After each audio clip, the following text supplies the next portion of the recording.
You do not sell your Bitcoin. 절대 비트코인을 팔지 마세요. 사토시는 여러분에게 비트코인이란 경제적 에너지를 주었습니다. 우리는 그것을 포착하고 소유하고 모아갈 수 있습니다. 절대 그걸 함부로 버리지 마세요. 누가 비트코인에 대해 찬란한 혓바닥으로 비난을 해도 그들은 비트코인에 대해 알 필요가 없기 때문에 이해하지 못한 거야. 여러분은 이렇게 반응하면 됩니다. 이 세상은 비트코인이 필요한 사람들로 이루어져 있으며 그들은 아직도 비트코인을 이해하지 못했지만 결국 언젠간 이해하게 될 것입니다. 우리 같은 일반인이 비트코인을 정확하게 이해하기는 어렵습니다. 특히 자신이 똑똑하다고 믿고 어느 정도 부를 일군 사람들이라면 더더욱 이 낯선 존재에 대해서 자세히 알아보려고 다가가기보다는 일단 발로 걷어차버리는 게, 눈앞에서 치워버리는 게 훨씬 속편하니까요. 하지만 문제는 내가 아무리 걷어차고 안 쳐다봐도 이놈의 비트코인은 계속 내가 보는 뉴스에, 신문에, 미국 대통령 후보 연설에, 월가 최대 자산운용사의 CEO 인터뷰에 계속 등장하며 우리를 가만두지 않는다는 거죠. 얘는 왜 자꾸 나오는 거야? 아, 진짜 더럽게 자주 나오네. 뭐야, 아직도 안 망했어? 이제 끝물이야 이놈들아. 물량 넘기고 설거지 하는 거 모르겠냐? 아이고, 대통령 후보라는 놈이나 월가 CEO란 놈들이나 죄가 도박판 기웃거리는구만. 아마 이런 얘기들을 하고 계시겠죠? 그런데 여러분, 만약 이런 일이 대한민국에서 여러분이 좋아하는 정치인과 기업가, 존경하는 작가나 컬럼니스트가 미국에서처럼 똑같이 말하는 상황이 일어나게 된다면 여러분은 그때 가서 어떤 말씀을 하시겠습니까? 분명히 몇 년 전까지만 해도 비트코인 사기라고 하고 가치없는 코드 쪼가리, 도박 이런 얘기를 하던 사람들이 갑자기 언제 그랬냐는 듯이 자신의 바뀐 입장을 설명하면서 그래서 이미 자신은 비트코인을 갖고 있다고 한다면 여러분은 그때 가서 뭐라고 하실 거냐고요. 이게 지금 미국에서 일어나고 있는 일입니다.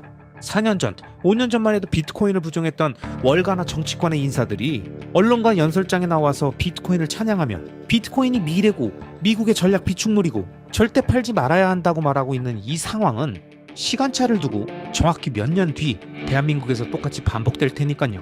그때 가서 생각이 복잡해지고 혼란스러워질 많은 분들께 하루빨리 팔로 걷어차고 눈길조차 주지 않았던 자신의 스탠스에서 벗어나서 도대체 이놈이 뭔지, 비트코인이란 요놈이 뭔지, 뭐길래 이 난리가 나는 건지 제대로 알아보시는 게 좋지 않을까요? 그게 자신의 시간과 에너지, 자본을 아끼고 보존하는 길이니까요. You do not sell your Bitcoin. 절대 비트코인을 팔지 마세요. 이게 무슨 뜻이냐면 비트코인은 에너지이며 생명과도 같은 거란 의미입니다. 그러니 여러분의 인생을 낭비하지 말고 자신의 에너지를 아끼세요. 만약 여러분의 불이 꺼지면 가족들이 얼어 죽게 될 테니까 절대 불이 꺼지게 하지 마시라는 겁니다. 여러분에게는 아름다운 삶이 있습니다. 아름다운 일을 할 수 있습니다. 그러니까 절대 절벽에서 뛰어내리지 마십시오. 사토시는 여러분에게 비트코인이란 경제적 에너지를 주었습니다. 우리는 그것을 포착하고 소유하고 모아갈 수 있습니다. 절대 그걸 함부로 버리지 마세요.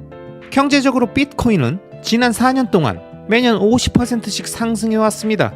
여러분이 비트코인을 팔 때마다 전 세계에서 가장 성과가 좋은 자산을 포기하고 다른 걸 사는 셈이라는 걸 잊지 마세요. 분산 투자는 승자를 팔고 패자를 사는 겁니다. 자, 그럼 언제 비트코인을 팔아야 할까요? 여러분의 가족이 죽을 위기에 처했을 때 그때 비트코인을 팔아야겠죠. 여러분의 생명과 사랑하는 사람의 생명을 지키기 위해선 비트코인을 팔거나 담보로 잡아야겠죠. 하지만 여러분에게 의자는 하나면 충분합니다. 비트코인을 절대 팔지 마세요. 다른 모든 건 열등합니다. 이 세상은 여러분이 비트코인을 팔라고 유도하는 쪽으로 설계되어 있습니다. 모두가 여러분에게 헤지펀드, 주식, 아이디어 등 무엇이든 간에 비트코인과 교환하라고 유도할 겁니다. 하지만 기억해야 할 것은 이 세상에 그 누구도 여러분의 비트코인을 받지 않고 부자가 되는 사람은 없을 거라는 겁니다. 자, 드디어 비트코인의 21번째 규칙까지 왔습니다. Spread Bitcoin with love. 사랑으로 비트코인을 전파하세요. 여러분, 증오로는 안 됩니다. 폭력은 폭력을 부르고 공격성은 저항을 불러일으킵니다. 사토시는 그들을 용서했습니다. 그들은 자신이 뭘 하는지도 모릅니다. 사람들은 아직도 비트코인을 이해하지 못합니다. 그들은 여러분에게 저항할 것이고 여러분을 두려워할 겁니다. 왜냐? 그들은 자신이 알지 못하는 것을 두려워하니까요. 비트코인을 좋아하지 않는 사람을 만나게 됐을 때 그들이 비트코인을 사기라고 부른다고 증오로 대응하지 마십시오. 그들이 비트코인을 뭐라고 부르든 누가 비트코인에 대해 현란한 혓바닥으로 비난을 해도 그들은 비트코인에 대해 알 필요가 없기 때문에 이해하지 못한 거야. 이렇게 여러분은 이렇게 반응하면 됩니다. 이 세상은 비트코인이 필요한 사람들로 이루어져 있으며 그들은 아직도 비트코인을 이해하지 못했지만 결국 언젠간 이해하게 될 것입니다. 그리고 이 세상엔 비트코인이 필요한 사람들, 비트코인을 얻기 위해 노력하는 사람들이 있습니다. 누군가 비트코인을 이해하지 못하면서 여러분에게 나쁘게 굴거나 무례하거나 공격적이거나 폭력적으로 대할 때 우리들의 가장 좋은 대응은 그들은 아직 이해하지 못했다 라고 생각하는 것입니다. 그들이 비트코인을 이해했다면 그렇게 행동하진 않았을 테니까요. 만약에 여러분이 그들을 증오로 대한다면 그들의 학습을 더디게 할 뿐입니다. 그들은 더 느리게 배우고 더 늦게 비트코인을 받아들일 겁니다. 하지만 만약 여러분이 그들에게 친절하게 대하면 그들은 자신이 무례하게 대했던 걸 기억하고 비트코인을 발견했을 때 엄청 후회하게 될 것입니다. 그러면 그때 그들은 다시 돌아와서 비트코인을 받아들이겠죠. 사람들이 비트코인을 받아들이기 쉽게 만들어주면 그들은 더 빠르게 비트코인을 이해하게 될 겁니다. 사람들이 비트코인을 무례하고 자기를 미워하고 폭력적이었다고 말하게 되는 핑곗거리를 주지 마세요. 그러면 잘 나가다가 갑자기 비트코인과 무관한 엉뚱한 갈등으로 바뀌게 되니까요. 그러니 곳곳을 다니면서 집집마다, 사람마다, 기관마다, 국가마다 비트코인을 제안하십시오. 그들의 삶을 더 나아지게 할 무언가를 제안하세요. 증오가 아닌 사랑으로 제안하십시오. 그리고 비트코인을 지지해주고 오늘 이 자리에 함께 해주신 여러분 모두에게 감사드립니다. 감사합니다. 여기서 현재 시스템의 폰지 구조를 강조하고 있어요. 시스템 자체가 문제예요. 여기서 말하는 시스템이란 중앙은행 체제와 그 위에 올라간 부분 지급준비 기반의 상업은행 시스템, 즉 현재의 법정화폐 시스템 전체를 의미합니다. 총 부채가 줄어든 적은 단 한 번뿐이었습니다. 2008년 금융위기 때였고 그때도 부채가 고작 1% 정도 감소했을 뿐이죠. 그런데 바로 그때 미국은 본원 통화를 1조 달러에서 6조 달러 수준까지 급격히 올립니다. 즉 부채를 조금이라도 줄이는 건 용납하지 못한 채 파티를 계속 이어간다는 겁니다. 그리고 바로 그 지점에서 비트코인의 역할이 더욱 중요해지는 것이죠. 가장 고품질의 희소한 자산을 보유하는 것, 그게 유일한 방법입니다. 대부분의 사람들은 변화를 싫어합니다. 특히 자신이 어느 정도 성과를 냈던 분야에서 큰 변화가 일어나는 걸 상당히 경계하죠. 나름 자기가 발견하고 노가다하면서 자신만의 노하우, 성공 방정식 이런 걸 겨우 만들어서 진입장벽 구축했는데 갑자기 큰 변혁이 시작되면 이걸 받아들이지 못하는 거죠. 이런 심리가 강하게 작용하는 게 바로 비트코인입니다. 분명히 똑똑한 사람 같은데 비트코인에 대해서 엉뚱한 소리하고 말도 안 되는 궤변을 하는 경우, 아니면 미국이 비트코인을 전략자산으로 모아가려는 이 변혁의 순간에도 아직도 비트코인에 대해 관심이 없는 사람들 중에선 비트코인이 필요 없다고 느끼는 사람들, 즉 자신을 충분히 부유하고 지금도 부족한 게 없기 때문에 비트코인이고 나발이고 난 모르겠고를 외치는 거죠. 부동산 투자로도 잘 살았고 주식 투자로도 많이 벌었고 사업이랑 장사 잘 돼서 돈 많이 벌고 있는데 비트코인이 왜 필요하냐는 말씀을 하시는 분들이죠. 하지만 여러분, 모든 대변혁은 내 눈앞에 다가오기 전까지 끊임없이 전조 증상을 보여주지만 대부분은 그 시그널을 무시하다가 결국 대참사를 맞게 된다는 걸 우린 기억해야 합니다.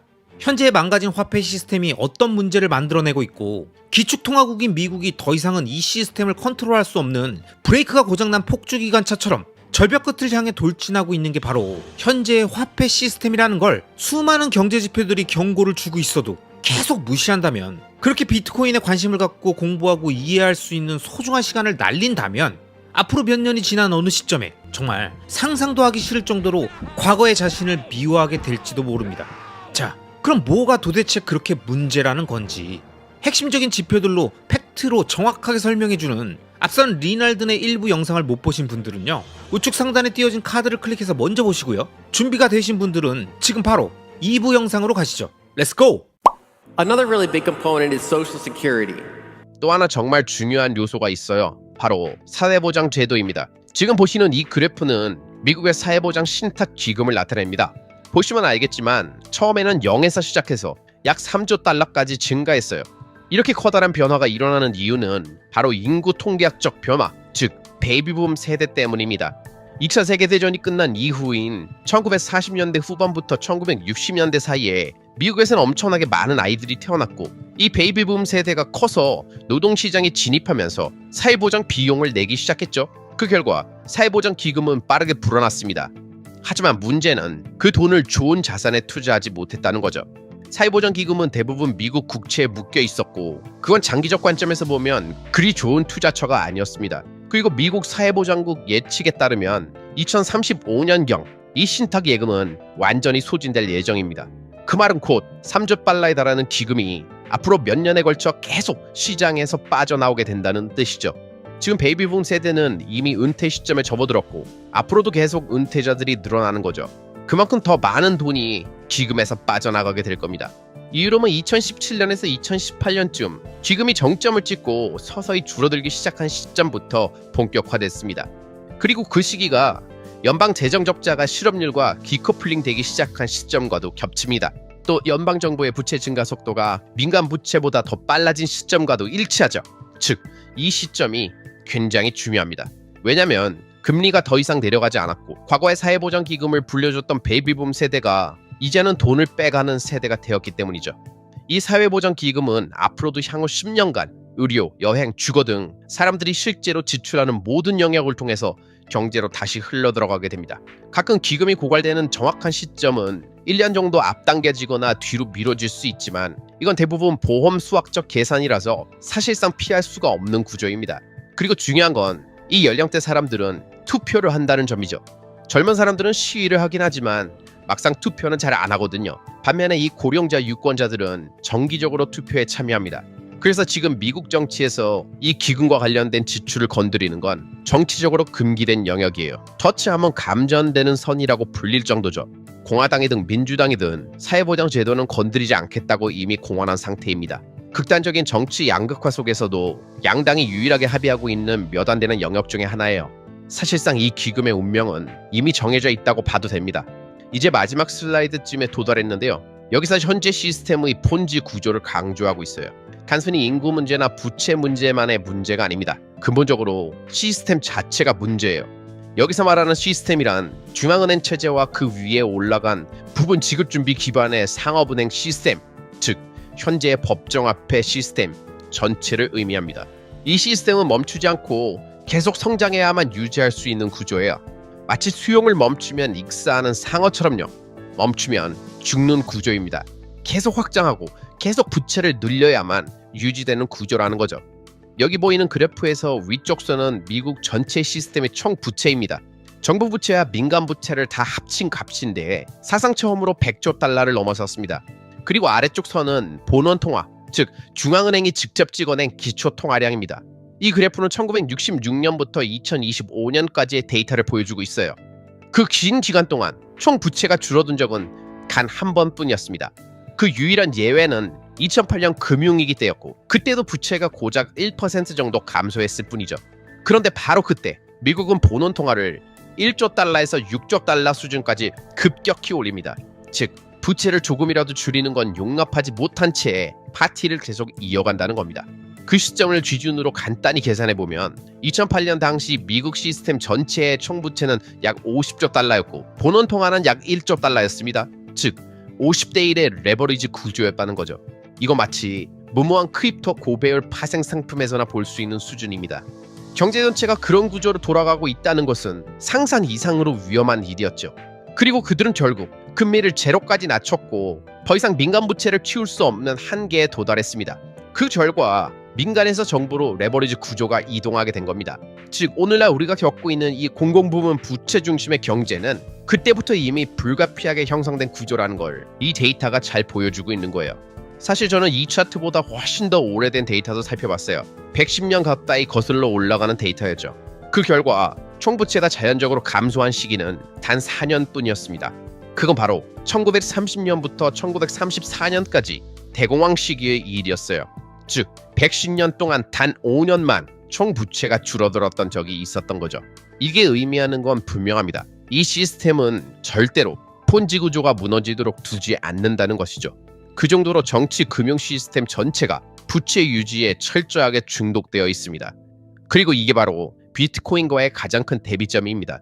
제 마지막 슬라이드에서는 세부 내용보다 전체 흐름의 모양을 봐주시면 좋겠습니다. 이 차트들은 100년 이상의 시계열을 보여줘요. 제가 말하고 싶은 핵심은 이겁니다. 지금 우리가 겪고 있는 이 부채 위기, 사실 미국은 한번 겪어본 적이 있다는 거예요. 그건 바로 1940년대 2차 세계대전 전후의 시기였습니다. 역사적으로 부채가 자연스럽게 늘어나는 이유는 진짜 위기가 왔을 때는 전체 시스템 자체를 회전시키기 때문입니다. 우리는 지금 그 두 번째 전환점에 도달한 셈이죠.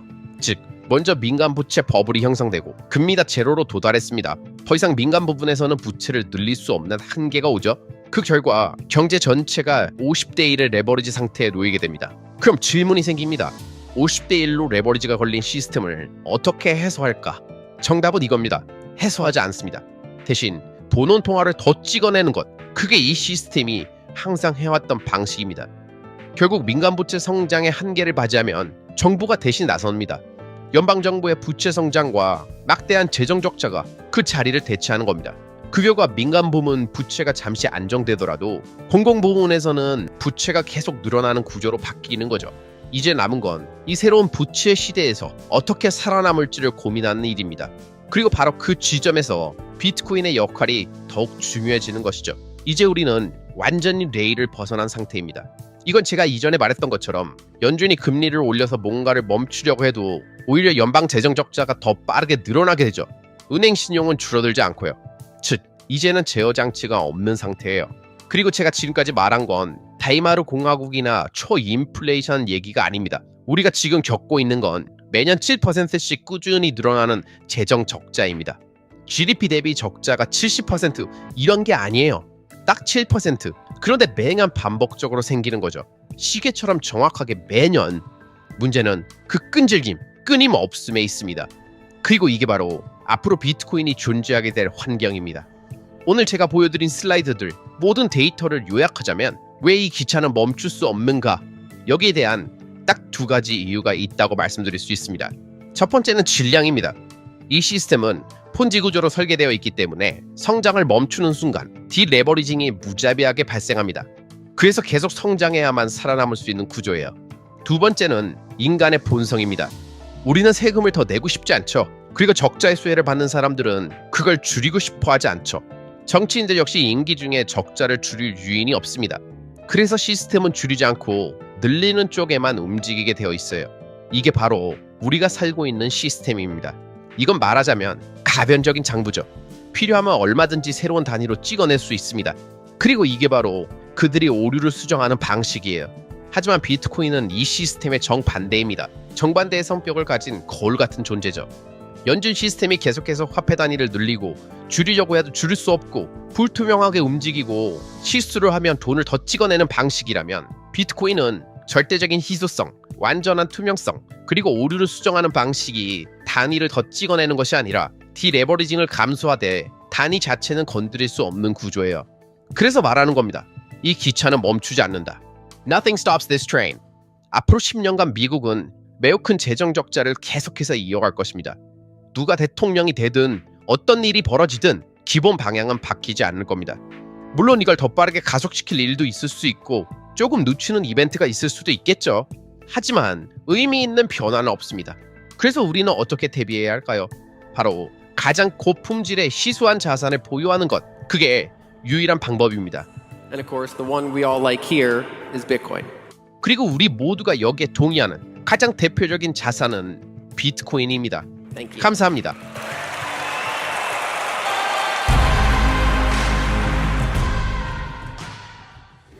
여러분, 이번 영상을 보시고도 아직도 좌든 우든 정치인을 믿고 재정 문제를 해결할 거라고, 경제를 살릴 거라고 생각하신다면 여러분은 이 영상을 한 번 더 보셔야 합니다.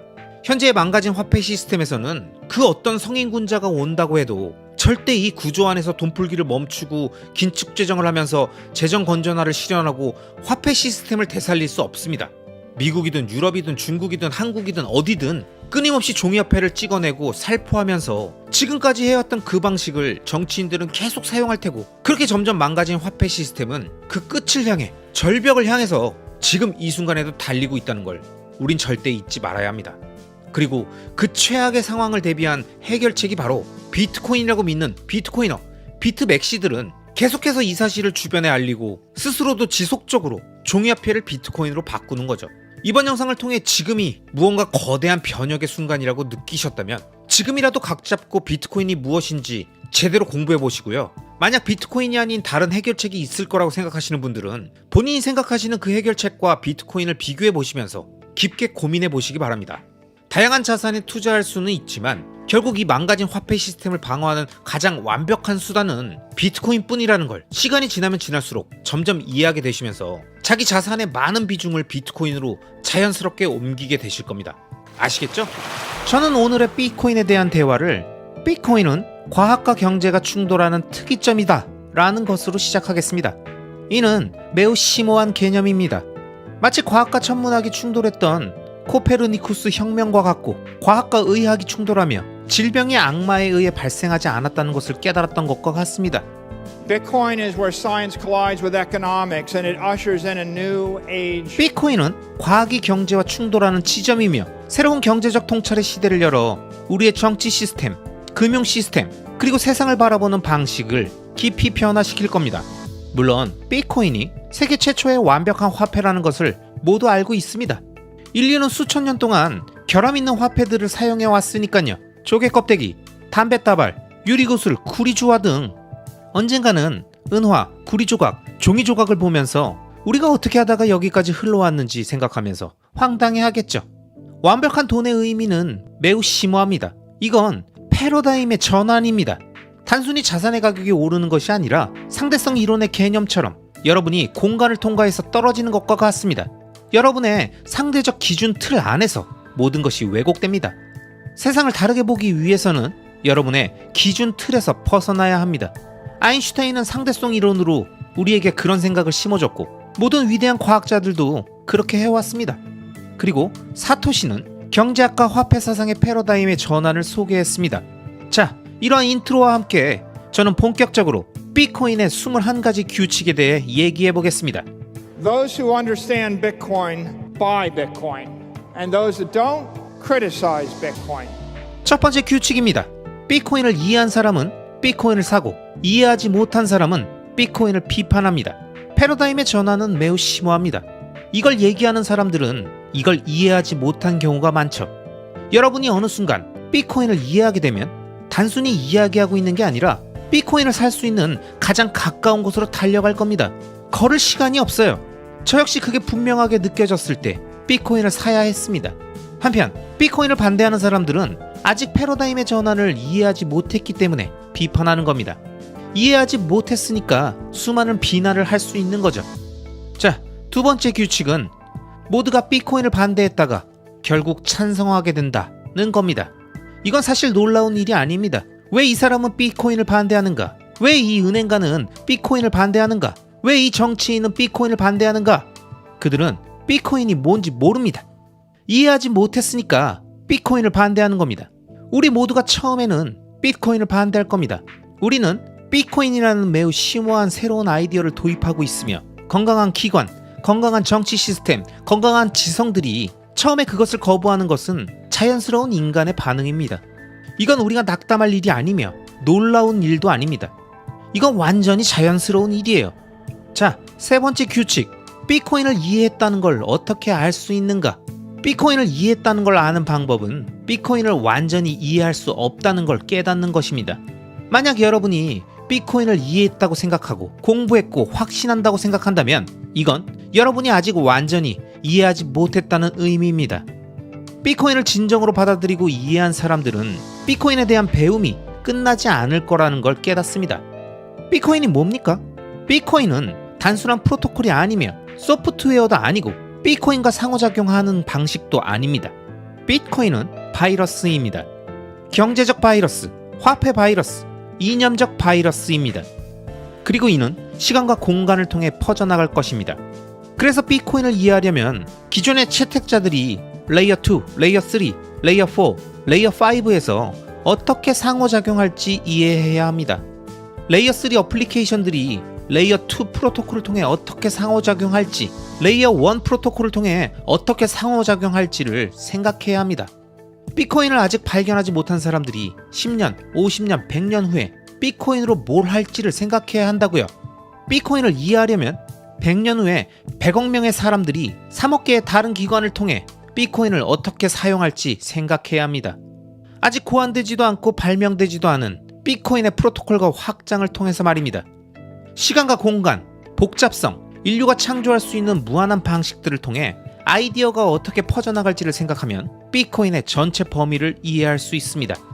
인공지능이 10년 후 사이버 공간에서 50년 후에 100만 개의 다른 인공지능과 통합되어 비트코인을 어떻게 사용할지 생각해 보세요.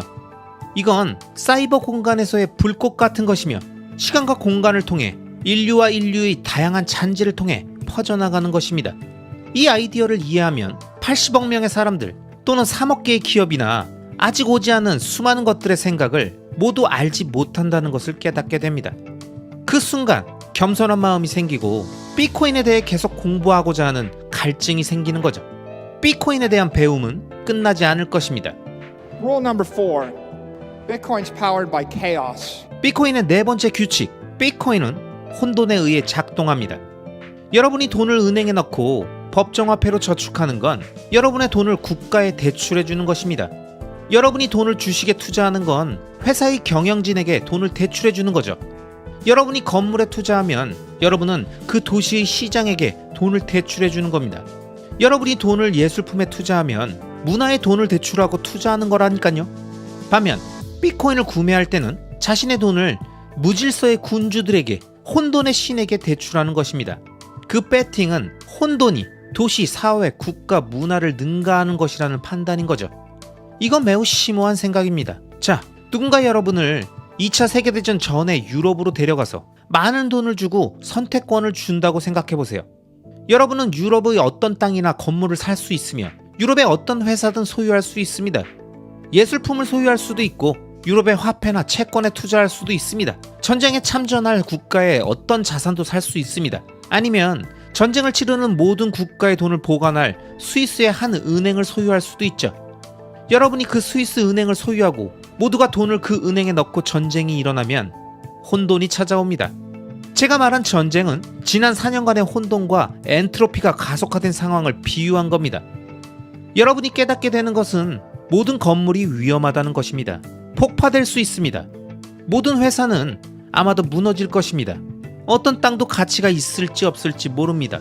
임대료와 임대계약은 아마도 파기될 것입니다. 모든 화폐는 붕괴할 것입니다. 사실 더 많은 혼돈, 더 많은 파괴와 황폐함이 있을수록 그 스위스 은행의 가치는 더 높아집니다.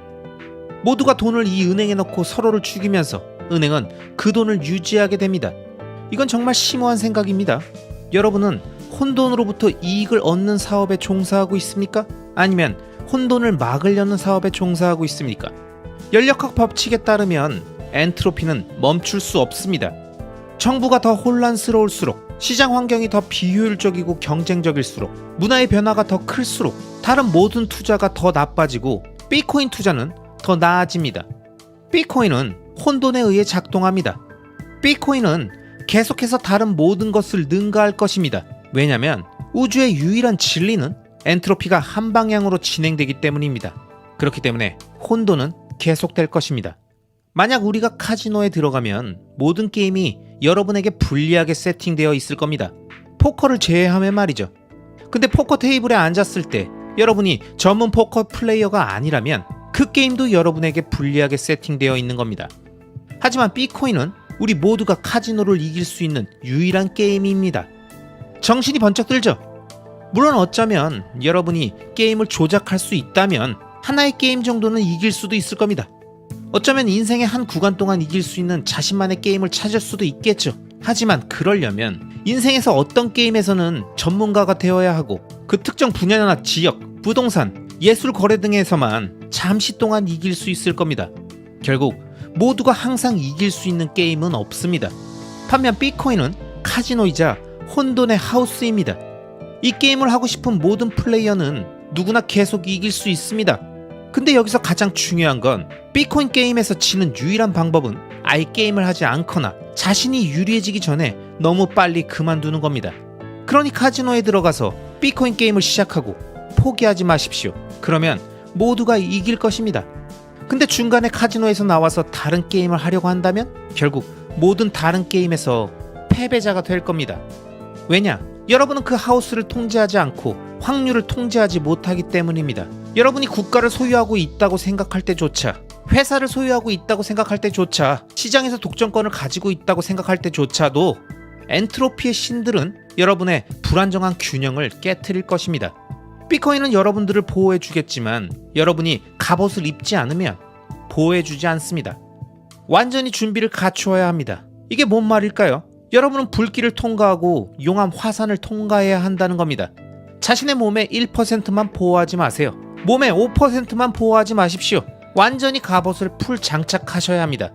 비트코인을 사십시오. 그리고 제대로 통제하세요. 이 말의 의미는 당신의 키가 없으면 당신의 비트코인이 아니다 라는 의미일 수도 있습니다. 또 이 말은 비트코인을 모두에게 알리면서도 정작 비트코인을 사는 걸 두려워하는 것은 아무런 도움이 안 된다는 의미이기도 합니다. 결국 비트코인을 사더라도 통제하지 못하면 도움이 되지 않는다는 거죠.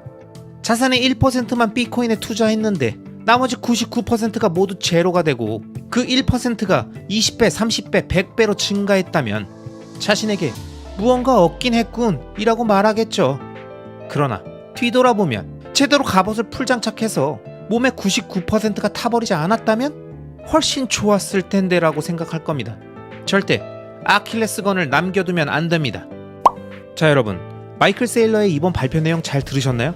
아마 마이클 세일러의 화법과 비트코인에 대한 신념을 잘 모르시는 분들은 너무 관념적이고 철학적으로 들어가서 내용이 난해하고 뭔가 현실적이지 않다고 느끼실 수도 있고, 너무 강한 어조로 얘기하니까 거부감을 갖거나 자신의 생각과 다르다고 부정하실 수도 있지만, 좀 더 오픈마인드를 갖고 그가 던지는 다양한 화두들을 통해서 비트코인을 좀 더 깊게 이해하고 알아가시는 건 어떨까 싶습니다.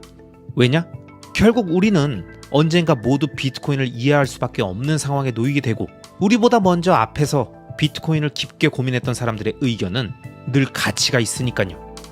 아시겠죠? 그럼 오늘도 끝까지 시청해주신 모든 구독자님들을 리스펙합니다.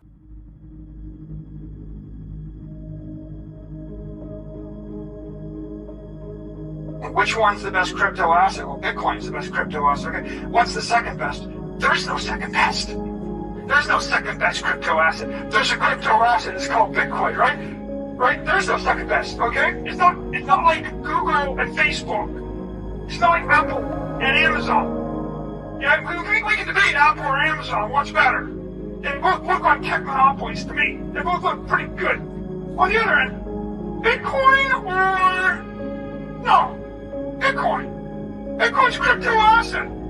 This entire idea of like 60% dominance is bullshit, ridiculous, stupid, right? Like, it's stupid. It's not 60% dominant. It's like 96% or 95% dominant, right? The thing, and you compare it as a crypto asset to a like kind of proof of work crypto network, right? That's meant to be a store of value. You know, you're lucky if you find it, you can scrape together 5% of other stuff in the last bucket, so there is no real